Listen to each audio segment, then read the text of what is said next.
Ce matin, on va débuter un nouveau livre. Vous savez, on continue notre cheminement.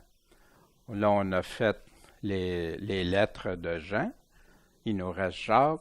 On va voir Jude aussi. Puis après ça, on va entamer les lettres de Paul. Vous vous souvenez, on avait dit on va tout regarder par tous les autres lettres. Puis après ça, on va aller regarder Paul. Pierre nous disait de faire attention pour lire Paul, de bien comprendre. Fait qu'avant, on a besoin, pour moi en tout cas, d'un fondement solide, de connaître tout. Puis après ça, quand tu interprètes Paul, tu l'interprètes aussi selon le reste. L'Évangile, Paul ne contredirait pas, n'arriverait pas qu'un autre Évangile. Fait que pour moi, c'est préférable comme ça. Puis là, on a plein de parallèles. Quand tu regardes ça, on le voit, Paul dit exactement ce que Jacques dit. On va le voir ce matin, comme dans Jean, Jésus. Personne ne se contredit. Parfois, il y a des sujets qui sont abordés, par contre, qu'il semble y avoir. On va le voir dans Jacques aussi. On va voir ça. Il semble que Paul puis Jacques ne diraient pas la même chose à propos de la foi puis des œuvres. Bon, on va regarder ça, vous allez voir qu'il n'y a aucune contradiction dans tout ça. Bien, ce matin,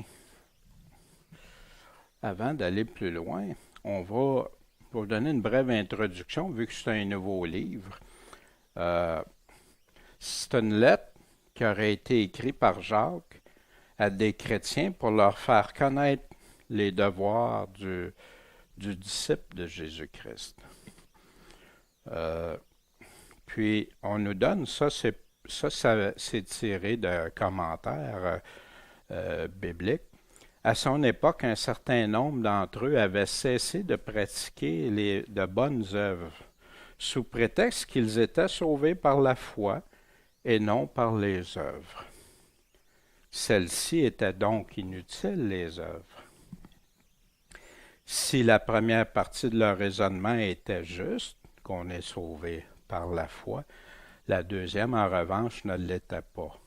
C'était principalement pour corriger cette erreur que Jacques a écrit cette lettre. Ça a été écrit au tout début de l'Église.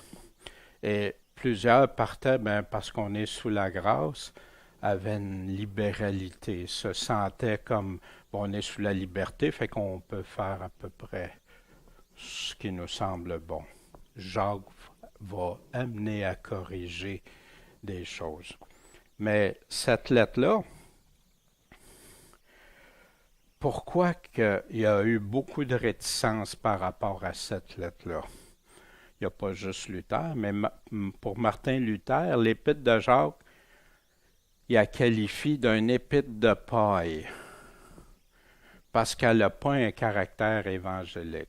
C'est triste que Luther ait pensé ça.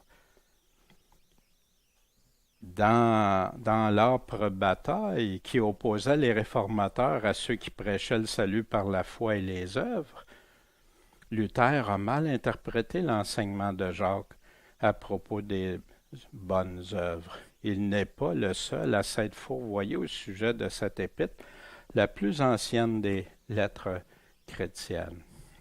Et ça, encore là, ça vient de commentaires bibliques. Je les mets pourquoi?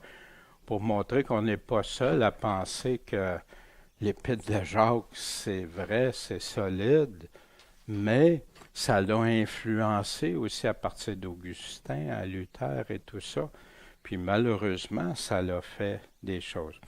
Aussi, le fait que Paul semblait contredire ce que Jacques disait au propos de la foi puis des œuvres. Bon, on va, comme je vous ai dit au tout début, on va l'examiner ça quand on sera rendu à ce chapitre-là, puis on va faire les comparatifs, puis on va utiliser les règles conformes à la parole de Dieu. C'est la parole qui va trancher, vous allez voir, c'est intéressant. Et d'où Martin Luther disait que c'était un épître de paille, il prenait. Vous vous souvenez, dans 1 Corinthiens 3, quand il dit que celui qui bâtit, il y en a qui bâtissent sur de l'or, des pierres précieuses, puis de la paille. Fait qu'il disait que Jacques, lui, bâtissait sur de la paille. sauf que l'Épître de Jacques, qui a été écrit, imaginez, la première ou dans les premières, au tout début, c'est drôle que Paul ne dise pas de redresser Jacques. Au contraire, Jacques était une grande autorité quand Paul a parlé. Quand ils ont été au concile de Jérusalem, Paul a reçu, il a été consulter les apôtres, justement, dont Jacques, qui avait une grande influence. C'est une lettre qui est concrète, pratique, elle va droit au but. Elle aborde des sujets peu populaires. Exemple, la langue.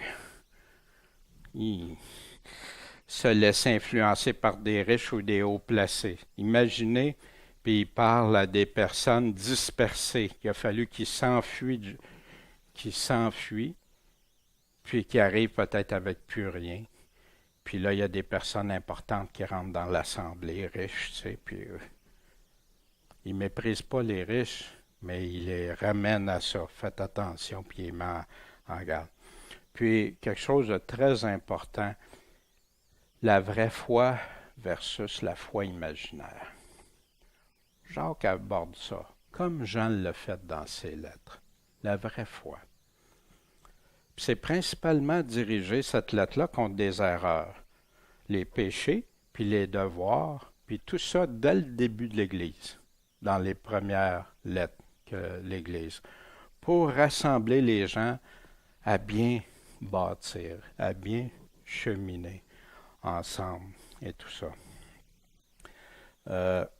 Au travers de tout ça, elle est très riche en enseignements. Sur 108 versets, il y a plus que 50 commandements, directives ou exhortations simples et précises, mais fortes aussi. Il ne mâche pas ses mots, comme on a vu avec Jean, puis comme on a vu Pierre aussi, quand on avait étudié les lettres de Pierre. 5 chapitres remplis de paraboles ou d'images simples. Jacques utilise beaucoup ça. Je ne sais pas où il a pris ça. Le Seigneur l'a beaucoup utilisé. Puis cette lettre-là, justement, qui va à l'encontre de penser que c'est une épître de paille, elle est remplie de passages parallèles de ce que Jésus disait ou que les autres apôtres disaient. Et c'est pour ça que des fois, on va regarder qu'est-ce que disait Jésus, qu'est-ce que disait Paul, Pierre et d'autres apôtres. Et on va les comparer. Puis ça représente, cette lettre-là, la vraie foi en Jésus-Christ à partir du tout début de l'Église, comme je disais tantôt. Fait que comme on fait habituellement, je vais lire la lettre au complet. Correctif. Le premier chapitre seulement. Soyez... et après, on le regardera. Jacques, serviteur de Dieu et du Seigneur Jésus-Christ, aux 12 tribus qui sont dispersées, salut. Frères, regardez comme le sujet d'une parfaite joie les diverses tentations qui vous arrivent, sachant que l'épreuve de votre foi produit la patience. Mais que la patience ait une efficacité parfaite, afin que vous soyez parfaits et accomplis, ne manquant en rien. Et si quelqu'un de vous manque la sagesse, qu'il la demande à Dieu, qui donne à tous libéralement, sans reproche, et elle lui sera donnée. Mais qu'il la demande avec foi, sans douter, car celui qui doute est semblable au flot de la mer qui est agité par le vent et ballotté ça et là. Qu'un tel homme, en effet, ne s'attende pas à recevoir quelque chose du Seigneur. L'homme dont le cœur est partagé est inconstant dans toutes ses voies. Que le frère de condition humble se glorifie de son élévation, et le riche dans son humiliation, car il passera comme la fleur de l'herbe. En effet, le soleil s'est levé avec son ardeur, il a séché l'herbe, et sa fleur est tombée, et la beauté de son éclat a disparu. Ainsi le riche se flétrira dans ses voies. Heureux est l'homme qui endure la tentation, car après avoir été éprouvé, il recevra la couronne de vie que le Seigneur a promise à ceux qui l'aiment. Que personne ne dise quand il est tenté, c'est Dieu qui me tente, car Dieu ne peut être tenté par le mal, et lui-même ne tente personne. Mais chacun est tenté quand il est attiré et amorcé par sa propre convoitise. Puis après que la convoitise a conçu, elle enfante le péché. Et le péché étant consommé, engendre la mort. Mes frères bien-aimés, ne vous y trompez pas. Toute grâce excellente et tout don parfait viennent d'en haut et descendent du Père des Lumières, en qui il n'y a ni variation, ni ombre de changement. Il nous a engendrés selon sa volonté, par la parole de la vérité, afin que nous fussions comme les prémices de ses créatures.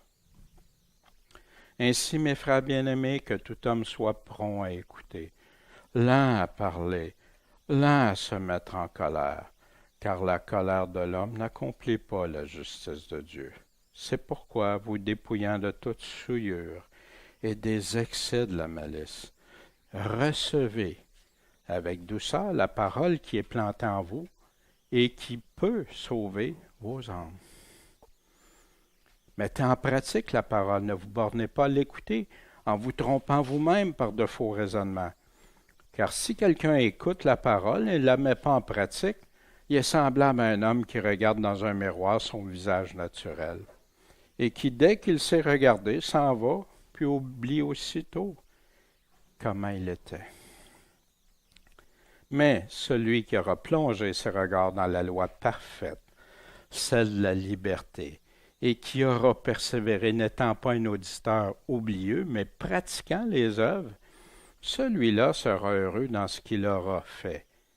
Si quelqu'un d'entre vous pense être religieux et ne tient pas sa langue en bride, mais trompe son cœur, la religion d'un tel homme est vaine. La religion pure et sans tache devant Dieu notre Père, c'est de visiter les orphelins et les veuves dans leur tribulation et de se conserver pur de la souillure du monde. Donc, c'était la lecture du premier chapitre. Beaucoup d'informations. Souvent, on peut lire la Bible, on lit rapidement, mais je veux dire, il y a de la réflexion dans ça qui peut tellement bonifier, rendre les paroles que Jacques, sous l'inspiration du Saint-Esprit, nous a données.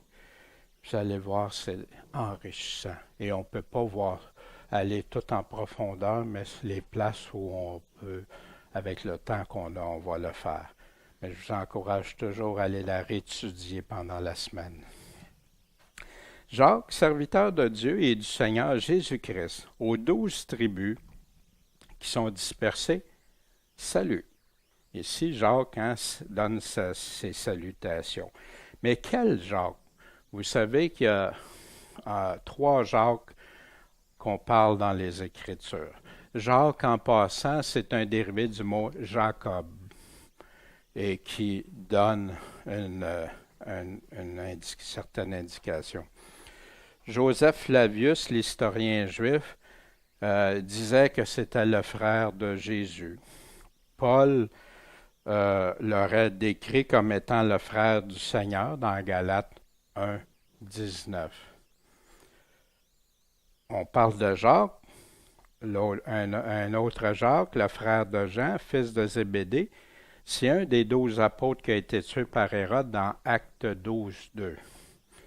Fait que, soit que ce soit Jacques, le frère du Seigneur, ou Jacques, l'apôtre, là. Par contre, Paul l'appelle l'apôtre, le frère du Seigneur. Fait que je ne veux pas aller me rendre ça complexe, là, mais voyez-vous, ça demande une étude approfondie, puis même il y en a qui prennent une position que c'est le frère du Seigneur, d'autres c'est l'apôtre, dépendamment quand ça a été écrit. Ça fait que donc, je ne veux pas aller loin dans ça, mais quel qu'il en soit, ce Jacques-là avait une pleine autorité. Puis que ce soit l'apôtre ou que ce soit quand l'apôtre a été tué dans Acte 12.2, que ce soit Jacques dans Acte 15, donc après la mort de l'apôtre Jacques, c'est ce Jacques-là qui avait une grande influence au sein de l'Église de Jérusalem. Vous vous souvenez quand Paul avait été aussi pour aller voir devant le conseil d'Église à Jérusalem si c'était correct ce qu'il prêchait, puis tout ça, ça c'est longtemps après que Paul, hein? Bien, Jacques, il avait pris la parole, puis c'est lui qui avait ramené tout ça. Paul et les 12 tribus. À qui il parle les 12 tribus? Bien sûr, les 12 tribus d'Israël. Mais c'est intéressant, je regardais avec Acte 26, 6. Paul disait, quand il était amené accusé devant, il disait ici, et maintenant je suis mis en jugement pour l'espérance que j'ai dans la promesse que Dieu a faite à nos pères, et dont nos 12 tribus qui servent Dieu continuellement, nuit et jour, attendent l'accomplissement. C'est pour cette espérance, roi Agrippa, que je suis accusé par les Juifs. Voyez-vous, ici, il parle de ceux qui servent Dieu, des 12 tribus, puis il y avait les Juifs qui s'étaient convertis, puis il parle de d'autres Juifs ici qui ne sont pas convertis. Il accuse d'ailleurs Paul. Puis, pour être bien sûr, quoi, jugez-vous incroyable que Dieu ressuscite les morts? Hein? Je me souviens de sa phrase qui avait allumé la mèche. Fait que donc, ici, les 12 tribus représentaient l'Église, on se souvient aussi dans les premières années, était composée pratiquement que de Juifs. Il y avait quelques gentils, quelques Samaritains qu'on retrouve au début des Actes, mais ce n'était pas la majorité. Jacques 1,2. Frères, regardez comme le sujet d'une parfaite joie les diverses tentations qui vous arrivent. Oh. Sachant que l'épreuve de votre foi produit la patience. Fait que donc, Jacques attire notre attention ici. Attends là, regarde ça, tu vas avoir des épreuves, des tentations, mais sois heureux de ça. Ben voyons, Paul. Excusez, Jacques, comment tu peux me dire une affaire de même? Sachant que l'épreuve de votre foi va produire la patience. Il met la patience supérieure aux épreuves, la persévérance. C'est intéressant, hein? Il met la persévérance encore plus importante, puis il nous dit de se réjouir, parce que quand tu sais ça, ça veut dire que tu sais que tu vas être persévérant. Si tu te laisses guider par Dieu, puis tu restes avec Dieu, pour Dieu, puis en Dieu, en Christ, tu vas. Fait que ça ne veut pas dire de regarder au jour le jour dans notre épreuve, de regarder, il nous amène à regarder pour l'aboutissement que ça va avoir. Mais que la patience ait une efficacité parfaite, afin que vous soyez parfait et accompli, ne manquant en rien. En passant, des fois, ne manquant de rien, mais ne manquant en rien. Ah, c'est intéressant. Ben oui. Moi, quand je ne l'ai pas fait, ça n'a pas bien été dans ma vie. Quand les épreuves, je pensais trop élevées, puis j'avais tendance à, ça va pas bien, ça. Mais quand tu te soumets au Seigneur, puis tu reviens à lui, wow! Mais où est-ce qu'il prend ça, Jacques? J'ai dit qu'il y a plusieurs parallèles. Heureux ceux qui sont persécutés pour la justice. Jacques dit de ne pas manquer en rien, mais pourquoi de persévérer? Puis tout ça, il dit de se réjouir. Jésus dit quoi ici? Heureux ceux qui sont persécutés pour la justice, pas parce que tu fais le mal. Car le royaume des cieux est à eux. Ah, là, on comprend la persévérance que Jacques, pourquoi c'est important. Comme Jésus dit, ceux qui persévéreront seront sauvés. Paul répète ça. Tous les apôtres répètent l'importance de la persévérance. Vous serez heureux lorsqu'à cause de moi, on vous dira des injures, qu'on vous persécutera, qu'on dira faussement contre vous toutes sortes de mal. Fait que si tu vis pour la justice, puis on t'accuse parce que tu aimes Jésus, que tu obéis à Jésus, que tu le suis, que tu mets en pratique ce qu'il t'a dit, tu vas sûrement être persécuté, hein, comme Paul dit. Vous aurez des tribulations. Tous ceux qui veulent vivre pieusement, Jésus-Christ, vont subir des persécutions, qu'on dira faussement contre vous, toutes sortes de mal. Réjouissez-vous et tressaillez de joie. Vous êtes déjà arrêté à réfléchir à ces mots-là. Ça va mal, Seigneur. Ça va pas, mon affaire, puis ça brasse. Puis je me fais rejeter, même de ceux que j'aime le plus. Je me fais tasser. Puis on me dit toutes sortes d'affaires. Pourtant, tout ce que je veux, c'est t'aimer, te servir. Réjouissez-vous, tressaillez de joie. Puis là, comme Jacques, qui ramène à la persévérance et tout ça, Jésus va nous le dire. Parce que votre récompense sera grande dans les cieux. Par qui veux-tu te faire récompenser? Car on a ainsi persécuté les prophètes qui ont été avant vous. Ils n'ont pas été bien traités, hein? Les prophètes que Dieu avait choisis pour venir parler. Et on trouve ça dans Matthieu 5 au verset 10 à 12. Paul, lui, dans Romains 5, 3, et non seulement en cela, mais nous nous glorifions même dans les afflictions, sachant que l'affliction produit la patience. Et la patience, la vertu éprouvée. Et la vertu éprouvée, l'espérance. Ah. C'est étrange, hein? Paul dit, comme Jacques, comme Jésus. Ben oui, ils disent tous la même chose, mais avec des mots présentés différemment. Romains 8, 28, un passage qu'on aime beaucoup. Or, nous savons aussi que toute chose concourt au bien de ceux qui aiment Dieu. Puis Jésus nous définit ce que c'est l'aimer, c'est obéir à ses commandements, ceux qui aiment Dieu. De ceux qui sont appelés selon son dessein. Puis quand je parle de ça, d'obéir à ses commandements, c'est pas juste obéir dans un but là, de... Non, c'est vraiment parce qu'on l'aime, parce qu'on veut suivre, puis on prend au sérieux les paroles qu'il nous dit. Et si quelqu'un d'entre vous manque de sagesse, qu'il demande à Dieu, qui donne à tous libéralement, sans reproche, elle lui sera donnée. J'avais déjà partagé que je prenais ce passage-là, mais ce que je réalisais pas, j'étais mal affermi aussi, puis je le découpais, je le sortais un peu de son contexte. Seigneur, je veux de la sagesse, donne-moi la sagesse. Je priais avant de rentrer dans une réunion. Puis je rentrais dans la réunion, puis Dieu m'a donné la sagesse, je le sais, pour ne pas douter de l'avoir. Puis je sortais de la réunion, puis ça avait tourné au vinaigre. Seigneur, comment ça? Je t'ai demandé de la sagesse, tu dis que tu me le donnes. On m'a enseigné ça, que si je te le demande, tu vas me le donner. Puis... Mais ce que je n'avais pas réalisé, c'est j'étais mal affermi dans la parole. Puis je ne prenais pas tout le contexte de ça.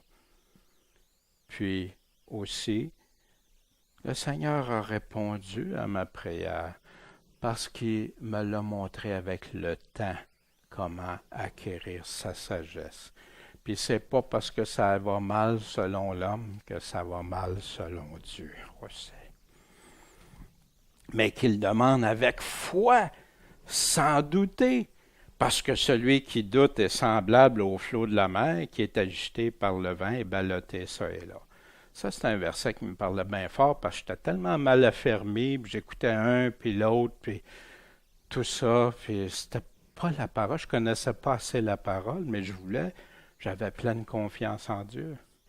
Dieu a béni ça avec le temps, mais au début, j'en arrachais avec ça, de me sentir ballotté comme un petit bateau. Mais qui dit la même chose que Jacques? Demandez et on vous donnera. Cherchez et vous trouverez. Ah, et dis-tu que c'est instantané? Non. Frappez et on vous ouvrira, car quiconque demande reçoit et qui cherche trouve. Et l'on ouvre à celui qui frappe. Quel est l'homme d'entre vous qui donne une pierre à son fils s'il lui demande du pain? Et s'il demande du poisson, lui donnera-t-il un serpent? Si donc, vous qui êtes mauvais, savez donner à vos enfants de bonnes choses, combien plus votre Père qui est dans les cieux en donnera-t-il de bonnes choses à ceux qui lui demandent? Puis dans Luc, ici, il dit, il donne le Saint-Esprit à ceux qui lui demandent. Ça, c'était dans Matthieu, ici, ce qu'on vient de lire, 7 à 11. Où Jacques prend-il cela?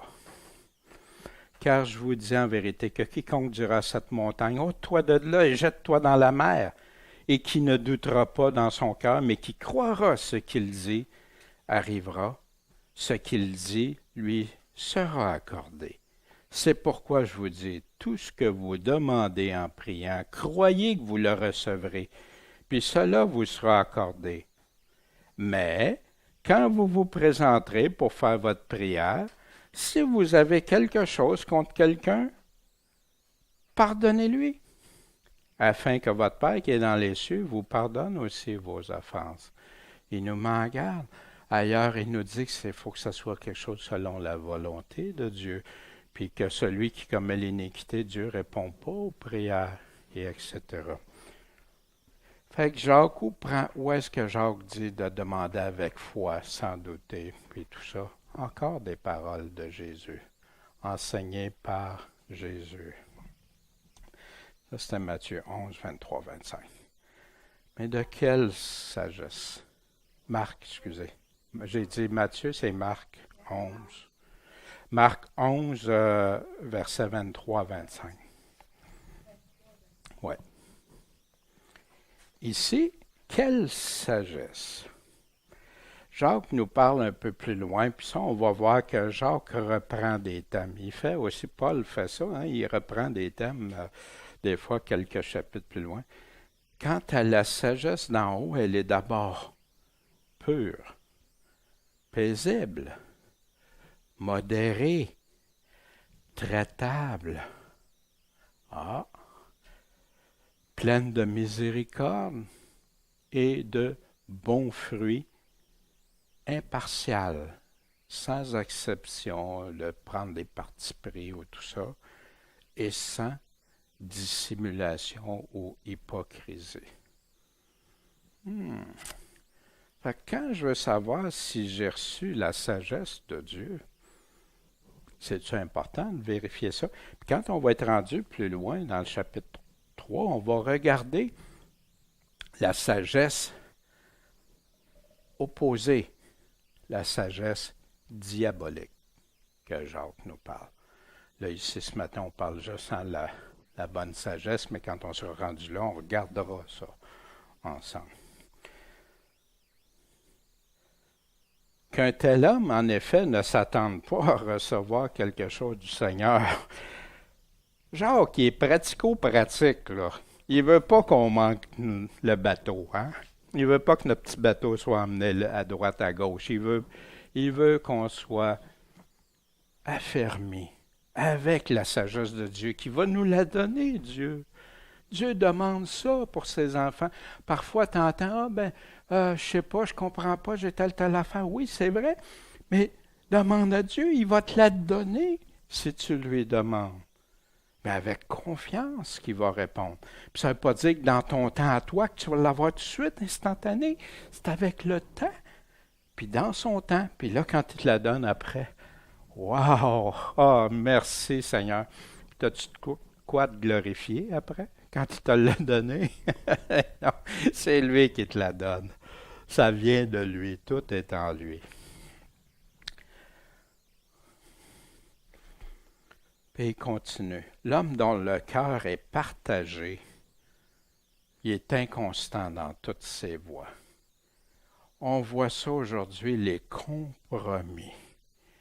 Les gens qui essayent de plaire à Dieu puis plaire aux hommes en même temps. Ça va les amener à toutes sortes d'affaires.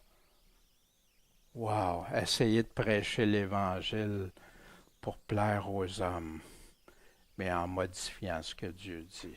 Quelle tristesse! Quoi faire avec un cœur partagé? Mon cœur est-il pleinement en Dieu, pour Dieu? Jacques nous donne une solution ici. On va voir ça au chapitre 4, mais on le donne ici parce que ça traite du même sujet. Approchez-vous de Dieu. Souvenez-vous dans le cours comment étudier la parole de Dieu. Les premières choses qu'on regarde, on regarde le même livre, le même auteur quand il se répète.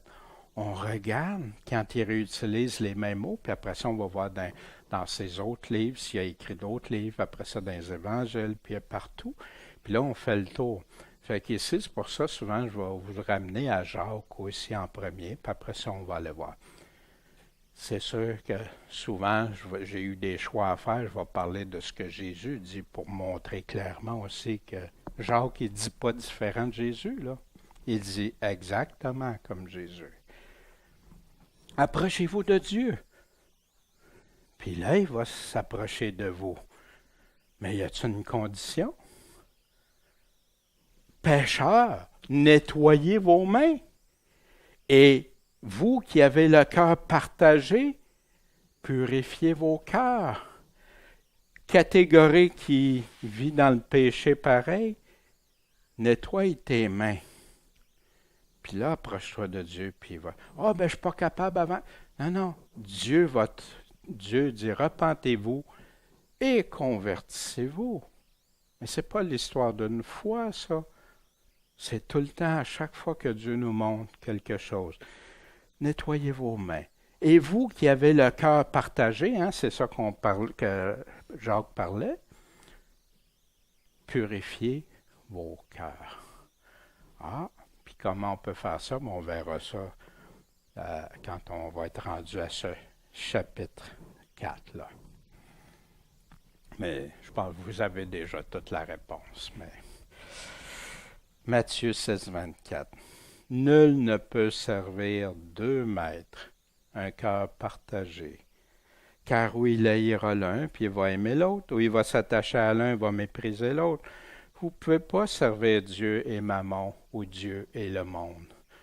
Puis vous vous souvenez de la parabole des 4 semences, C'est quoi qui vient étouffer la parole? C'est quoi qui fait qu'il n'y a pas de fruits? Ou d'autres qui n'ont pas de fruits, qui viennent à maturité, des fruits immangeables que tu ne peux rien faire avec. Jacques 1 continue. Que le frère 1 d'humble condition se glorifie dans son élévation. Attends une minute, Jacques, c'est parce que d'habitude, c'est ceux qui sont hauts en statut, en élévation, puis là, se glorifier dans son élévation. Puis le riche dans son humiliation, parce qu'il va passer comme la fleur de l'herbe. Jacques utilise des phrases marteaux pour nous faire réfléchir, réaliser. Puis on va voir ça, puis Jacques, à des places, là, va avoir comme s'il parlait, il s'obstinait avec quelqu'un. Il prend ça pour nous parler, pour nous réveiller. Imaginez, là, ceux-là qui ont été dispersés, donc peut-être avec plus rien, Puis que là, ceux qui ont plus rien ou ceux qui sont pauvres, glorifiez-vous dans votre élévation. On va voir pourquoi il en vient à ça. L'herbe qui passe et tout ça, l'herbe qui passe, c'est ça dans le psaume 37:2. Car ils seront fauchés bientôt comme l'herbe. Ils se faneront comme l'herbe verte. Les jours de l'homme, dans le psaume 103:15, les jours de l'homme sont comme l'herbe. Il fleurit comme la fleur des champs. Puis après, bon, on connaît la suite, et etc. Dans Ésaïe 46, dans 1 Corinthiens 7:31, et ceux qui usent de ce monde comme s'ils n'en usaient pas, car la figure de ce monde passe, c'est temporaire. Pierre dit dans 1 Pierre 1:24, car toute chair est comme l'herbe, et toute sa gloire, la gloire de l'homme comme la fleur de l'herbe. L'herbe sèche et sa fleur tombe. Jean disait, et le monde passe sa convoitise, mais celui qui fait la volonté de Dieu demeure éternellement. Puis là, il continue. En effet, le soleil s'est levé avec son ardeur, il a séché l'herbe, sa fleur est tombée et la beauté de son éclat a disparu. Ainsi, le riche se flétrira dans ses voies. Là, si tu restes juste à ça, c'est comme si Paul il dit, le pauvre, tout est réglé, puis le riche, tout est déterminé, tu t'en vas à perdition. Hein? On peut comprendre ça comme ça. Mais qu'est-ce que Jacques veut faire ici? On va continuer. Quelle pauvreté aussi?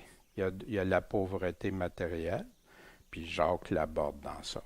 Jacques ne veut pas que quelqu'un qui est riche se prend supérieur, puis il ne veut pas que celui qui est pauvre mette l'acceptation de personne parce qu'il est plus riche ou en autorité. Puis imaginez, là, tu vas à l'Assemblée, on est pauvre, il rentre quelqu'un ici qui se joint à nous autres, puis il est multimillionnaire, ou il est premier ministre, ou je ne sais pas quoi.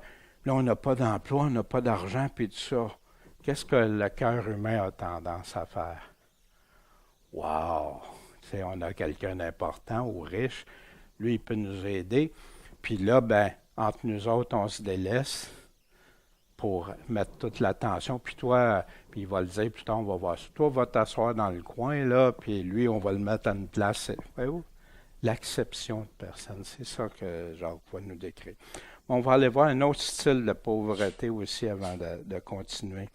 Apocalypse 2:9. Je connais tes œuvres et ta tribulation et ta pauvreté, quoique tu sois riche. Et les calomnies de ceux qui se disent juifs ne le sont pas, mais sont une synagogue de Satan.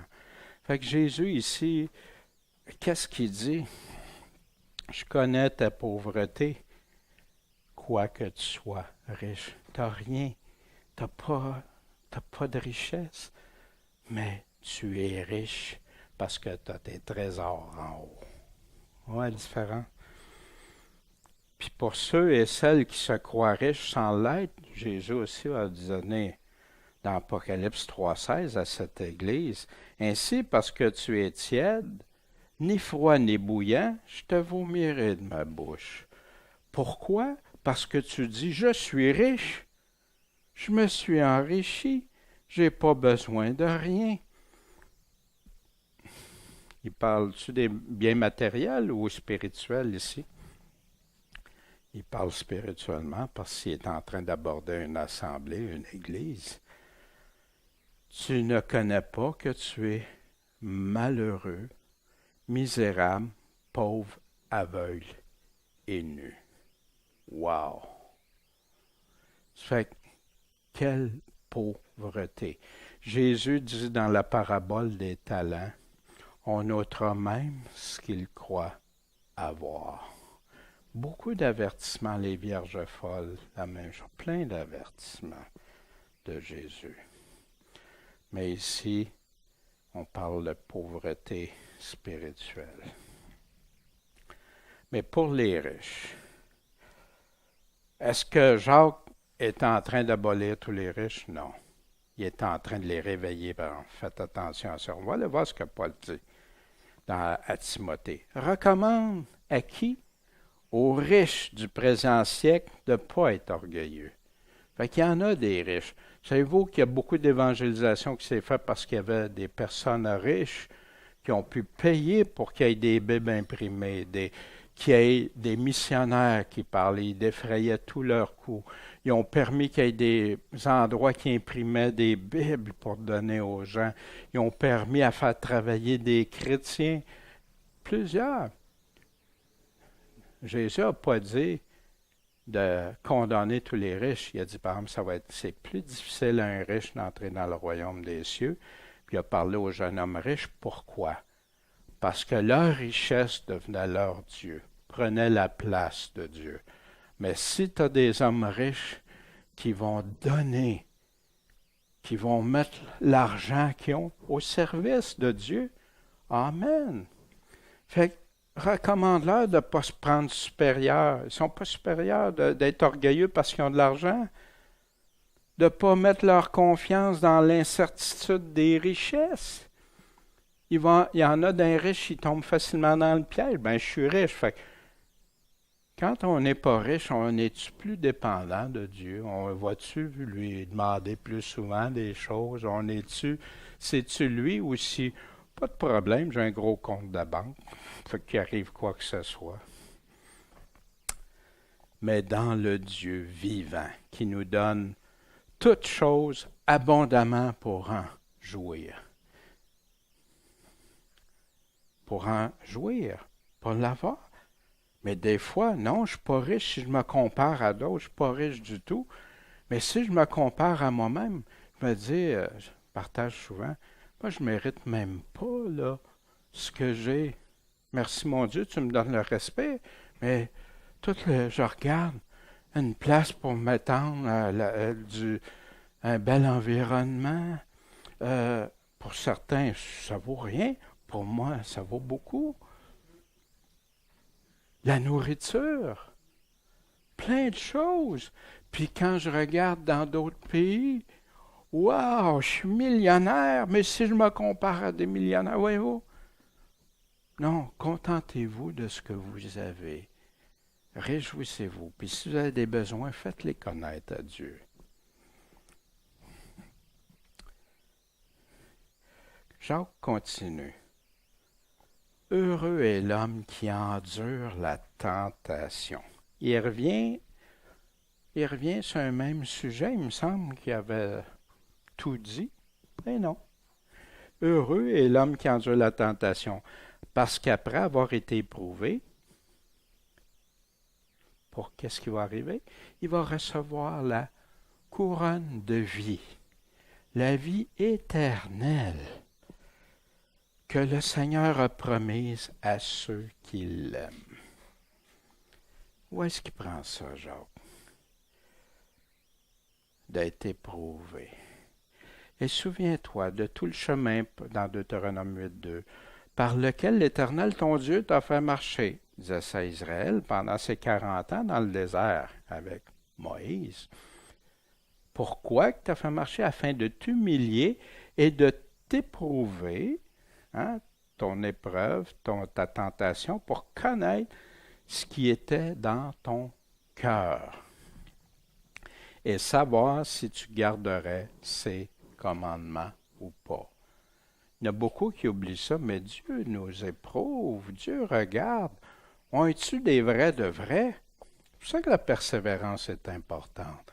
Est-ce qu'on est des vrais de vrais ou on croit pour un temps, on abandonne ou quand il arrive quoi que ce soit? Puis, premièrement, ça nous aide, nous, ça. Seigneur, je suis un faux-né? Je suis un faux ou un vrai chrétien?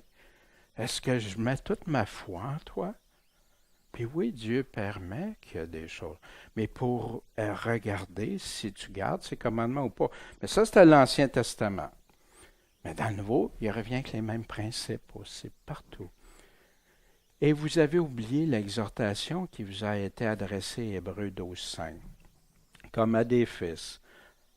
Mon fils, ne méprise pas le châtiment du Seigneur et perds pas courage quand il te le reprend. C'est-tu une épreuve, ça? C'est-tu des épreuves, ça? Oui, quand des fois, puis le Seigneur va nous reprendre. Jésus dit, je reprends et je châtie qui? Tous ceux que j'aime. Ceux qui n'aiment pas, il ne les reprend pas, il ne les châtie pas. Ah, tout a l'air merveilleux pour eux. Aie donc du zèle. Et quoi la solution? D'avoir du zèle, repens-toi. Le Seigneur nous parle. Dans Proverbe 17.3, il nous dit, le fourneau est pour éprouver l'argent, le creuset pour éprouver l'or, mais c'est l'Éternel qui éprouve les cœurs. Les fourneaux, ça éprouve pour purifier l'argent, purifier l'or, puis tout ça. Ça purifie. Mais c'est qui éprouve nos cœurs? C'est l'Éternel. Des fois, ça fait mal. Des fois, on n'a pas le goût de se réjouir comme Jacques nous dit. Sur le moment, ça a l'air bien terrible. Mais un coup que le Seigneur a fini avec ça, il a fait sortir tous les scories. Tout ce qui n'est pas bon selon sa volonté, selon son royaume. Zacharie 13.9 parle à la fin du temps, des temps. Et je ferai passer cette troisième partie au feu. Un tiers. Je les affinerai comme on affine de l'argent. Je les éprouverai comme on éprouve l'or. Ceux-là invoqueront mon nom et je les exaucerai. Et je dirai, c'est mon peuple, et ils diront, l'Éternel est mon Dieu. Mais avant qu'ils puissent dire ça, remarquez qu'il y en a juste un tiers. Puis qu'est-ce qu'ils font pour invoquer leur nom puis qu'ils répondent? Ils vont être raffinés. Ils vont être éprouvés. Pierre dit la même chose. 1 Pierre 1,6. En cela, vous vous réjouissez, quoique vous soyez maintenant attristés pour un peu de temps par diverses épreuves, puisqu'il le faut. Vous vous souvenez, on avait étudié la lettre de Pierre. Pourquoi? Afin que l'épreuve de votre foi, plus précieuse que l'or périssable, un trésor qui ne périt pas, vous tourne à louange, à l'honneur et à la gloire. À quel moment? Lors de l'avènement de Jésus-Christ. Fait que ceux qui mettent toute leur espérance dans cette vie-ci, comme Paul dit, sont des plus malheureux parce qu'ils ne saisissent pas l'espérance. Ils ne saisissent pas que c'est dans les promesses, dans ce qu'il y a. C'est là la foi. J'y crois-tu? J'ai-tu confiance en Dieu que c'est ça qui va arriver?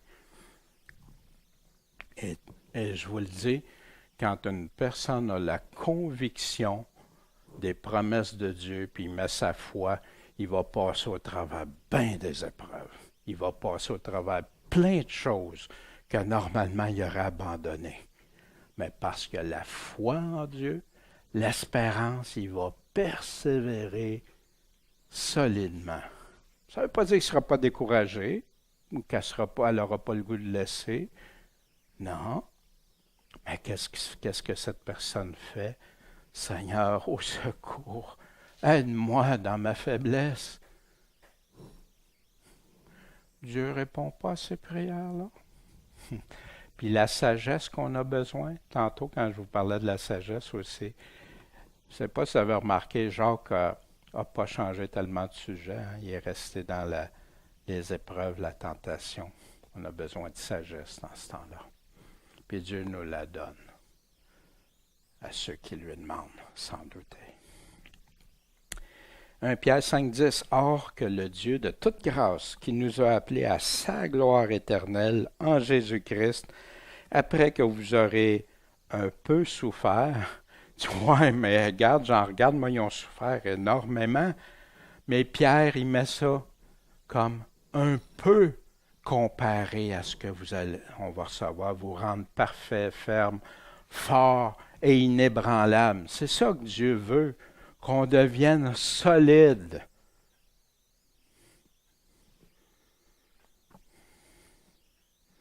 Que personne ne dise lorsqu'il est tenté, c'est Dieu qui me tente, parce que Dieu ne peut être tenté par le mal et lui-même ne tente personne. Il vient de parler Voyez-vous, il y a l'épreuve, puis il y a les tentations de notre chair. Là, il amène ça sur un point particulier. Il amène ça vraiment à la tentation. Puis quelle tentation? Mais chacun est tenté quand il est attiré puis amorcé. Comment? Par sa propre convoitise. Ah, ça, ouais. Savez-vous pourquoi il y a tant de fraude, qu'il y a tant de vols, qu'il y a tant d'adultère, qu'il y a tant de méchanceté, qu'il y a des personnes que quand tu les connaissais plus jeunes, tu dis, wow, c'est des personnes, il me semble qu'ils ont un bon cœur, ces personnes-là, ils ont l'air corrects, puis après ça, ils arrivent, puis ils deviennent durs. Tu apprends que c'est eux autres qui ont fraudé, tu apprends que c'est eux autres qui ont même abusé ou qui ont fait des affaires dégueulasses. Amorcé par sa propre convoitise. Puis après que la convoitise a conçu, c'est pour ça que Jésus gardait votre cœur plus que celui qui commet l'adultère dans son cœur, que celui qui part du cœur. Et le péché étant consommé engendre la mort. Paul nous dit que la rétribution du péché, le salaire du péché, c'est la mort.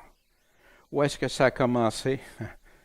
Genèse 3, 12. Et Adam répondit, « La femme que tu as mise auprès de moi m'a donné du fruit de l'arbre. Hein? » Adam, il était là, il était avec Ève, la Bible nous dit. Il a fait le même choix qu'Ève. Ève a été séduite, sa convoitise d'être comme un Dieu, puis de douter de Dieu. Puis Adam qui a embarqué à 100% dans ça. Sa convoitise aussi. Jacques continue. Mes frères bien-aimés, ne vous y trompez pas. Oh! Moi, quelqu'un qui me dit, oh, attention, laisse-toi pas tromper. Ou trompe-toi pas toi-même. Oh, c'est ça être séduit. Toute grâce excellente et tout don parfait, ça vient d'en haut. Et ça descend du Père des Lumières, en qui il n'y a ni variation, ni ombre de changement. Dieu pareil hier, aujourd'hui, demain. Il nous a engendrés selon sa volonté, par la parole de la vérité. Pourquoi? Afin qu'on soit comme les prémices de ses créatures. Ainsi, mes frères bien-aimés, que tout homme soit prompt à écouter, lent à parler, lent à se mettre en colère, parce que la colère de l'homme, ça n'accomplit pas la justice de Dieu. Oui, on va se mettre en colère parfois. Il y a des choses qui nous choquent, qui nous rendent des injustices. Puis Dieu ne dit pas que c'est pas correct, là. Dieu lui-même, Jésus, les apôtres, mais c'est pas avec notre colère qu'on va régler les choses. Seigneur, toi tu vois ça, ça va me porter à te prier, Seigneur, puis garde mon cœur que je ne fasse pas d'amertume, puis que je ne m'endorme pas sur ma colère. C'est pourquoi vous dépouillant de toute souillure, puis des excès de la malice, recevez avec douceur la parole qui est plantée en vous, qui peut sauver vos âmes. Ça fait que le mot se dépouiller de toute souillure, puis des excès d'être dans le mal, dans la malice, il nous dit de recevoir la parole avec douceur. En passant, il ne dit pas, comme j'ai déjà cru, la parole de douceur. Non, parce que la parole est tranchante, des fois assez rough, hein?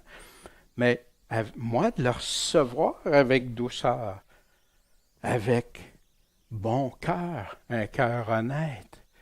Seigneur, oui, je veux la recevoir, ta parole. Puis aide-moi. Je ne suis pas capable de tout d'un coup, mais je veux planter en vous, hein, que Jacques nous dit, qui est planté en vous, puis qui peut sauver vos âmes. Hein, la parole est plantée en moi, puis il me dit de la recevoir. OK. Où est-ce qu'il prend ça? Souvenez-vous quand Jésus parlait de la parabole des 4 semences, quel mot, quelle image il utilisait? Comme Jacques va utiliser. Mais ce qui est tombé dans une bonne terre, ce sont ceux qui, ayant entendu la parole avec un cœur honnête et bon, la retiennent et portent du fruit avec persévérance. La semence que Jésus disait, c'était qui tombait dans le cœur, un cœur bon et honnête.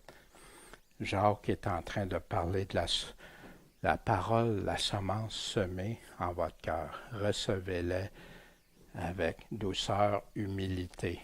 On disait que Moïse était l'homme le plus doux, mais doux dans le sens de humble, comme un enfant doux et humble.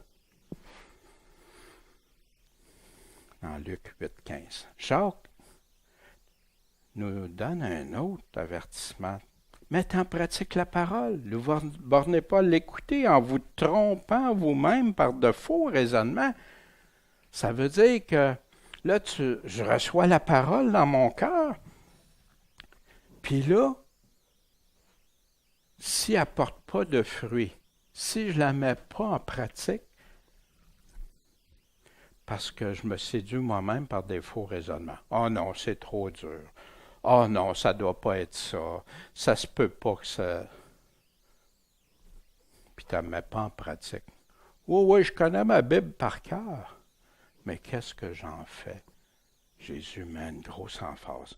Parce que si quelqu'un écoute la parole et ne la met pas en pratique, il est semblable à un homme qui regarde dans un miroir son visage naturel.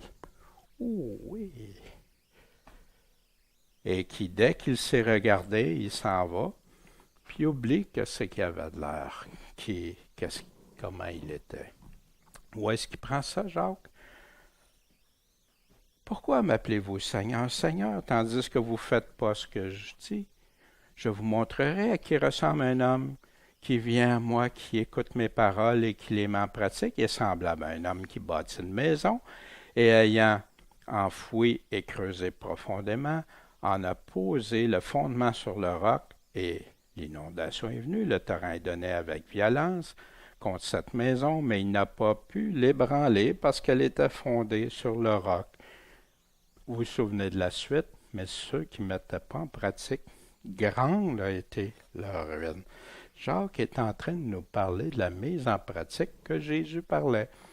Mais Jacques utilise la parabole du miroir, l'exemple du miroir. Non, on avait ça dans Luc 6, 46 à 48. Jacques continue. Mais celui qui aura plongé ses regards dans la loi parfaite. C'est quoi la loi parfaite qui parle ici? Il vient juste de le dire, la parole. Il vient de recevoir la parole puis la mettre en pratique. Mais celui qui va avoir plongé ses regards dans la loi parfaite, c'est la liberté. Maintenant, il y en a qui prennent la liberté pour être oh, je suis libre de faire ce que je veux. Non, non. Tu es libéré de la colère de Dieu, libéré du péché, libéré de vivre sous le monde par la nouvelle naissance puis l'obéissance à la foi, à suivre le Seigneur. Celle de la liberté. Et qui aura persévéré. Oui, il revient souvent avec ça, patience, persévérance. N'étant pas un auditeur oublieux.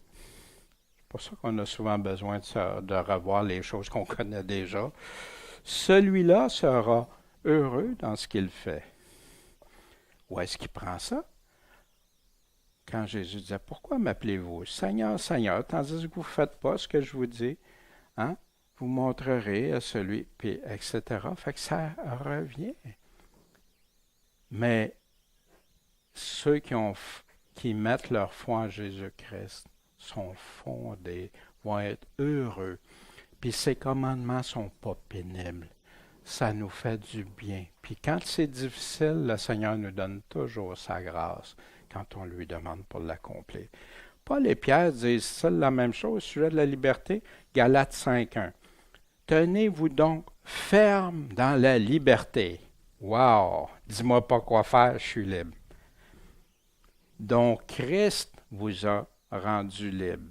Et ne vous remettez pas de nouveau sous le joug de la servitude. De quoi Paul parlait ici aux Galates? De ceux qui retournaient sous la loi de l'Ancien Testament. C'est de ça qu'il parle tout le long de sa lettre. Fait que la liberté, on est libéré de cette loi-là. On est sous la nouvelle loi, la loi de Christ que Paul nous parle. 1 Pierre 2,16. Pierre nous dit, comme étant libre, non pour vous servir de la liberté comme un voile pour la malice. Je suis libre. Fait que je peux faire ce que je veux, je m'en vais en servir pour m'abrier, je suis sous la grâce. Non, mais comme des serviteurs de Dieu, puis allez voir ce que c'est des serviteurs de Dieu. Ils ne vivent pas dans, comme il y en a qui prétendent dans une liberté. Jacques 1,26. Si quelqu'un d'entre vous pense être religieux et ne tient pas sa langue en bride, mais trompe son cœur, la religion d'un tel homme est vaine. Wow, ça c'est raide. Ça m'a déjà parlé d'aplomb. Puis avant, Seigneur, avant de parler, est-ce que c'est bien, c'est vrai, c'est utile, puis est-ce que ça correspond à ton amour? Puis ça, il a fallu que je compose avec ça, parce qu'à un moment donné, je n'osais plus rien dire de rien. Parce que tu as peur de parler contre quelqu'un ou que ça soit interprété comme c'est comme ça. Mais si vous remarquez, tous les apôtres, ils déclarent tout le faux. Ils nomment même des personnes. Paul nomme même des personnes qui font le mal. Fait que c'est pas de ça. Ceux qui faussent l'enseignement de Christ, c'est pas ça, parler en mal. Parler en mal, pas tenir sa langue, c'est dire des choses qui vont blesser les gens, mais sans être pour dire la vérité du Seigneur, ou qui vont dire des choses en mal, placoter, mettre des choses. Si c'est vrai, si c'est bien, si c'est utile, ça respecte l'amour de Christ. Amen. Fait que quand je réfléchis à ça avant, ça limite, je me rends compte que ça limite beaucoup mes commentaires. Mais il dit dénoncer aussi les œuvres de ténèbres. Fait que c'est pas de... La religion pure et sans tache, c'est quoi devant Dieu notre Père? C'est de visiter les orphelins, les veuves dans leur tribulation et de se conserver pur de la souillure du monde. Tu veux avoir une religion qui plaît à Dieu? C'est ça. Le mot religion, aujourd'hui, on entend souvent, c'est pas une religion. Non, non. Le mot religion est correct. C'est la connotation aujourd'hui qu'on en fait. Fait que souvent, les chrétiens vont évangéliser. J'ai été un des à dire ça. Ça, venir à Jésus, c'est pas une religion. Mais c'est parce qu'en disant ça, je suis en train de contredire ce que la Bible elle-même dit. La religion en Christ, c'était la religion. Maintenant, les hommes ont inventé plein de religions. Il y en avait avant que Jésus-Christ vienne. Il y avait le judaïsme, puis il y a eu toutes les autres. Mais la vraie religion, il nous parle ici de la vraie religion pure sans tache devant Dieu, c'est de visiter les plus faibles dans leurs épreuves, puis quoi? De se conserver pur de la souillure du monde. Fais ça, puis tu vas avoir une religion pour Dieu. Est-ce que c'est compliqué? Jésus nous disait quoi? Ceux qui vont lui avoir dit, Seigneur, Seigneur, quand est-ce qu'on t'a vu nu, aveugle, avoir faim, puis tout ça? Toutes les fois, vous ne l'avez pas fait un de ses plus petits. Jacques a dit. Deutéronome 15, même dans l'Ancien Testament, quand un de tes frères sera pauvre au milieu de toi dans l'une de tes portes, dans le pays que l'Éternel ton Dieu te donne, tu n'endurciras pas ton cœur, tu ne resserreras pas la main devant ton frère pauvre. Maintenant, c'est sûr qu'il y a eu de l'abus aussi des deux côtés de ça. Autant ceux qui ferment le cœur qu'autant que ceux qui se disait pauvre, puis il se laissait. Je me souviens de l'histoire de quelqu'un qui avait appelé un pasteur que je connais bien, puis il a dit Hey, t'as deux chars, moi, t'es chrétien, t'es pasteur, il faut que j'aille l'autre char, tu sais. Ben, il dit Je n'ai besoin, ma femme s'en sert pour les choses. Fait que là, il était tout offusqué, puis tu t'aides pas les plus pauvres que toi, tu sais. Le gars, il faisait pas des gros salaires comme pasteur, tu sais, puis il y avait. Hein. Mais voyez-vous, des fois, comme les extrêmes, puis à l'autre, la personne a de quoi aider, nourrir quelqu'un, puis il veut pas y donner. Proverbe 17,5, celui qui se moque du pauvre déshonore celui qui l'a fait. Wow! Wow! On déshonore Dieu. Et celui qui se réjouit d'un malheur ne demeurera pas impuni. Ah, je suis content, gars, ça y est arrivé. Hein, on a les. Non. Surtout que quand tu regardes que, en tout cas pour ma part, que je le mériterais peut-être plus que lui, le malheur, en regardant ma vie. Proverbe 19.1, le pauvre qui marche dans son intégrité vaut mieux que celui qui parle avec perversité puis qui est insensé. C'est préférable. T'es pauvre, tu restes intègre. Ça vaut mieux que quelqu'un qui parle d'une façon perverse puis insensée. Paul, Romains 2,7, savoir la vie éternelle à ceux qui persévèrent dans les bonnes œuvres, cherchant la gloire, l'honneur et l'immortalité. Mais l'indignation et la colère aux contentieux, à ceux qui sont rebelles à la vérité et qui obéissent à l'injustice. Les exhortations et directives de Jacques. Jacques nous parle d'épreuves, il nous dit de se réjouir et d'être persévérant. C'est ça qui va nous rendre parfaits, solides en Dieu. Manque de sagesse, demande-le avec foi. Pauvre ou riche, quelle pauvreté tu veux ou quelle richesse tu veux. Il nous confronte aussi à ça. Puis comment traiter les uns les autres. As-tu des tentations éprouvées par des péchés, des tentations? Surmonte tes convoitises, le péché égale la couronne de vie promise à ceux qui l'aiment, qui obéissent au Seigneur. Ne pas se tromper, Dieu ne change pas. Se dépouiller, le dépouillement des souillures puis de la malice. Plutôt recevoir avec douceur, avec humilité la parole. La langue, comment l'utiliser pour faire du bien ou pour la parole de Dieu, la pratiquer. Pas se leurrer, pas se tromper. Aider les vulnérables, les démunis, les plus faibles que nous. Les paraboles, les images de Jacques, ballottées par les flots, une fleur pour une heure, le dépouillement des souillures, malice ou remplacé par la parole de Dieu en pratique. C'est ça les contrastes, les images, les paraboles que Jacques nous donne dans le premier chapitre.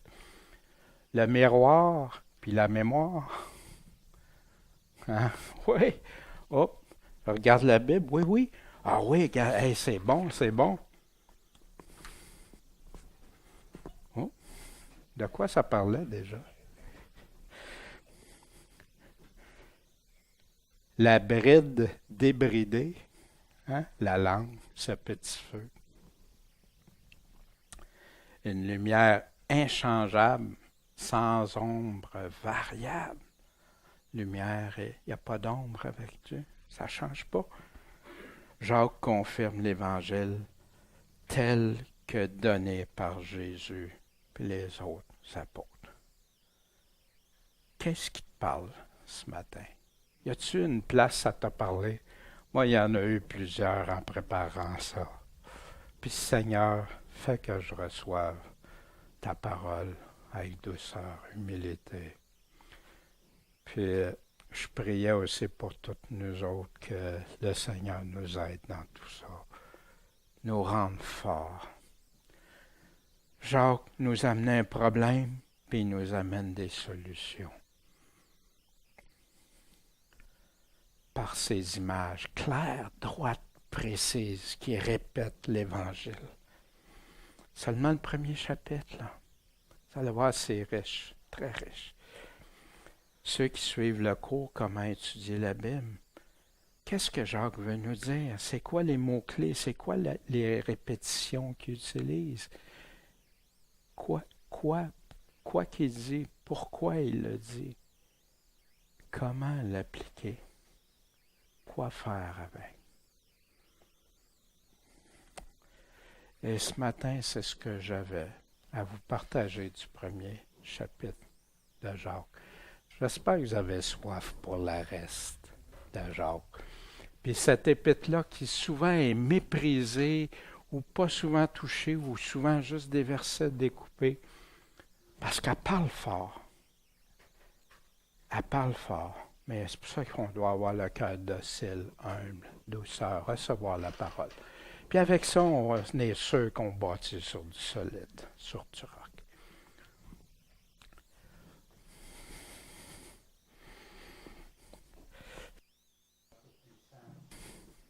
Garde-nous dans tes voies. Fortifie-nous, Seigneur. Puis quelles que soient les épreuves ou les tentations dans notre vie, qu'on sorte vainqueur, qu'on garde notre espérance, la persévérance, puis que, Seigneur, que tout ça, c'est passager ici. Aide-nous à mettre nos priorités à la bonne place, Seigneur. En ton Saint-Nom, Jésus. Amen.